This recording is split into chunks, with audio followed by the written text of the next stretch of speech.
साल 2025 में अगर आपको इंडिया में अपना ई कॉमर्स बिजनेस ग्रो करना है, ऑनलाइन बिजनेस करना है, तो कुछ बातों का आप ध्यान रखना पड़ेगा।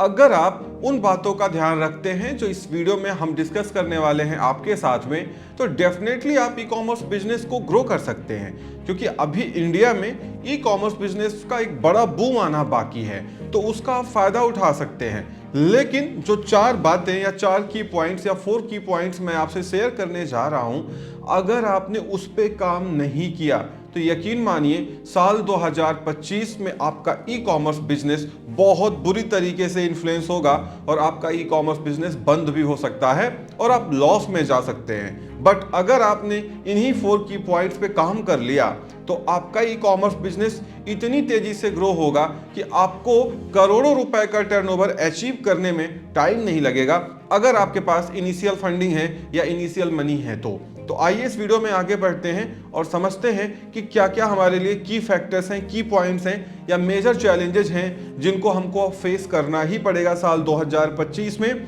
अगर ई कॉमर्स बिजनेस को ग्रो करना है तो इनको हमको सही तरीके से इनको एनालाइज करना पड़ेगा और इस पे काम करना पड़ेगा। सबसे पहला की पॉइंट है सेल प्राइस। अब ई कॉमर्स उस दौर से गुजर चुका है जहां पे आप कोई भी आइटम, कोई भी आप एसकेयू लेके आते हैं और किसी भी मनमानी प्राइस पे बेचते हैं।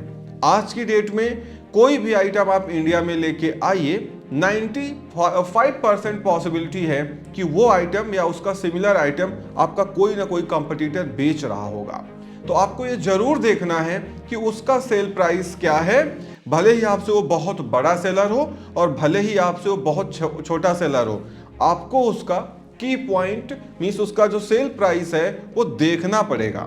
अगर आप उसी सेल प्राइस के आसपास या उससे कम में उस तरीके का आइटम बेच पाते हैं, उतनी ही क्वालिटी मेंटेन करके, डेफिनेटली आपका ई कॉमर्स बिजनेस तेजी से ग्रो करने वाला है। अगर आप उस सेल प्राइस या उसके सिमिलर सेल प्राइस के आसपास उस प्रोडक्ट को नहीं बेच सकते हैं, मींस आपको नुकसान उठाना पड़ेगा, तो डेफिनेटली आपको फिर यहाँ पे काम करना पड़ेगा।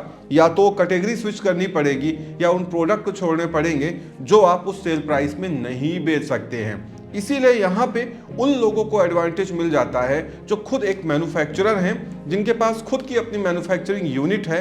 वो रॉ मटेरियल्स में चेंज करके, वेट को थोड़ा हल्का करके, डायमेंशंस को कंप्रेस करके उन्हीं के जैसा आइटम बना लेते हैं और उसे कम प्राइस में बेचने की कोशिश करते हैं। तो वहां पे उनका जो सक्सेस रेशियो है वो ज्यादा निकल के आता है। तो इसलिए साल 2025 में सेल प्राइस बहुत मायने रखता है। अगर आपने अट्रैक्टिव सेल प्राइस दिया है, यकीन मानिए customer retention rate, customer conversion rate, ये सारी चीजें बढ़ने वाली हैं और आपका ई कॉमर्स बिजनेस बूस्ट करने वाला है।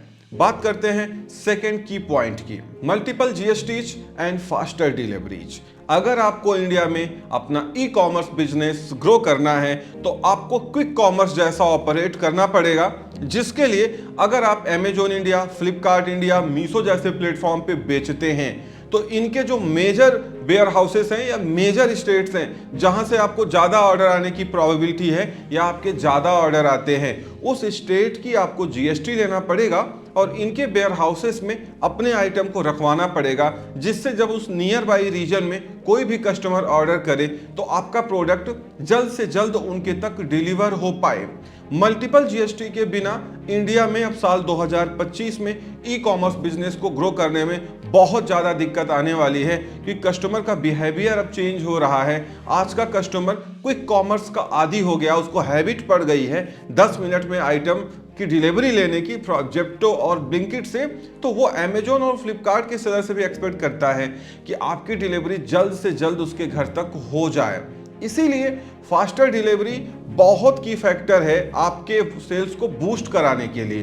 लेकिन ये फास्टर डिलीवरीज आप तभी दे पाएंगे ना जब आपके पास मल्टीपल जीएसटीज होंगी, जिससे आप मेजर स्टेट्स जहां से आपकी सेल आने वाली है वहां पे आप अपने आइटम्स को गोडाउन में या उनके वेयर हाउस में रखवा पाओ, जिससे वो जल्द से जल्द कस्टमर तक डिलीवर हो पाए।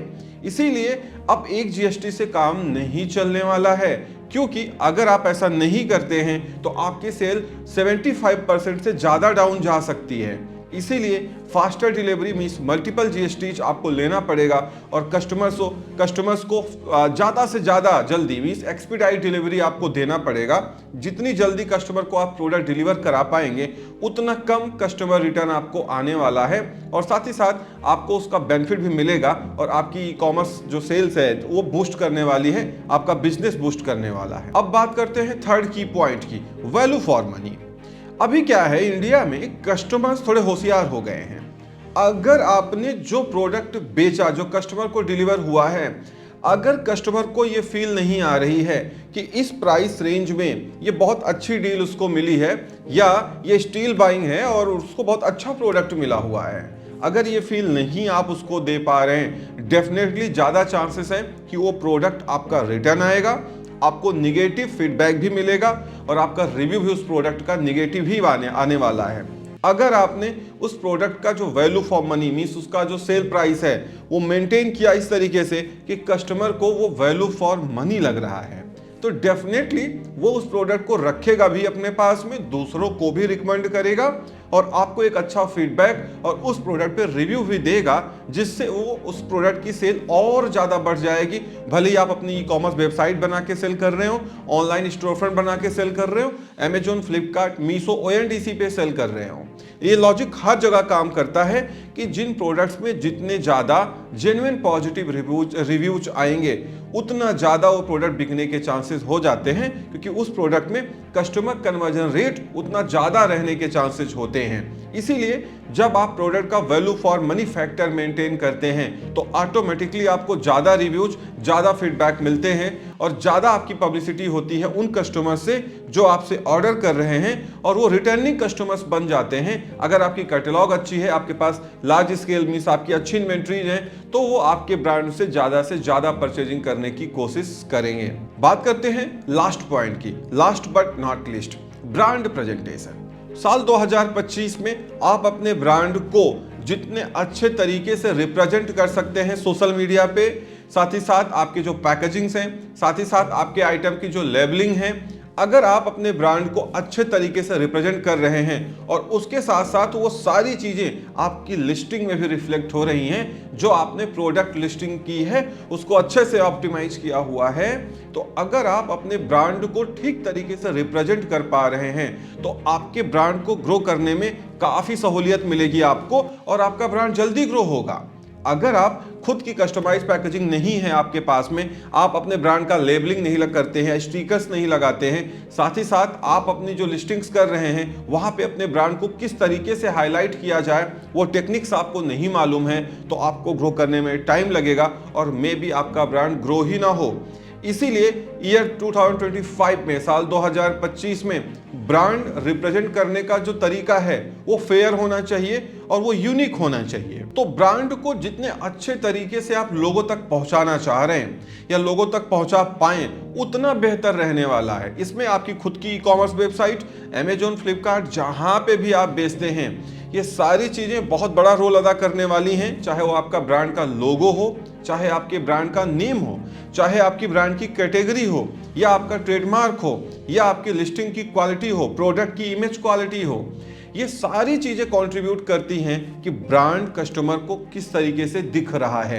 आपने बहुत अच्छी पैकिंग की है अपने आइटम्स की, तो आप देखेंगे ऑटोमेटिक आपका ब्रांड लोगों को याद होने लगता है, रिटर्न रिफंड कम हो जाते हैं और आपको ई कॉमर्स बिजनेस को बूस्ट करने में मदद मिलती है।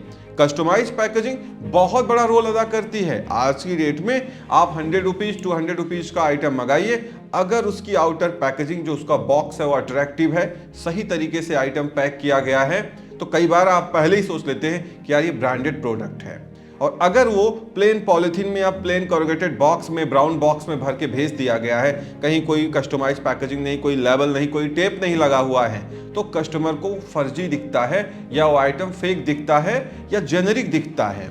इसीलिए ब्रांड रिप्रेजेंटेशन का बहुत फायदा मिलेगा और उसमें जो आपकी ई कॉमर्स वेबसाइट है वो जरूर आप बना लें, भले ही आप उससे सेल ना करें, स्टैटिक वेबसाइट बना लें, लेकिन वेबसाइट बहुत जरूरी है, क्योंकि वो वेबसाइट ही है जो कस्टमर के अंदर एक पिन पॉइंट पैदा करती है कि नहीं यार ये ब्रांड वाकई गूगल पे एग्जिस्ट करता है।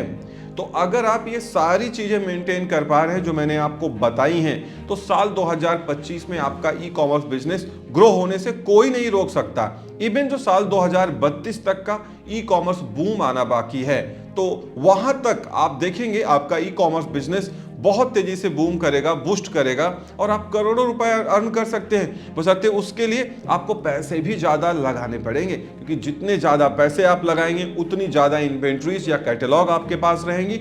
जितनी ज्यादा कैटलॉग रहेगी ऑब्वियसली उतनी सेल्स आपको मिलने वाली हैं। तो इस वीडियो में इतना ही। उम्मीद करता हूं वीडियो पसंद आई होगी। Thank you so much for watching.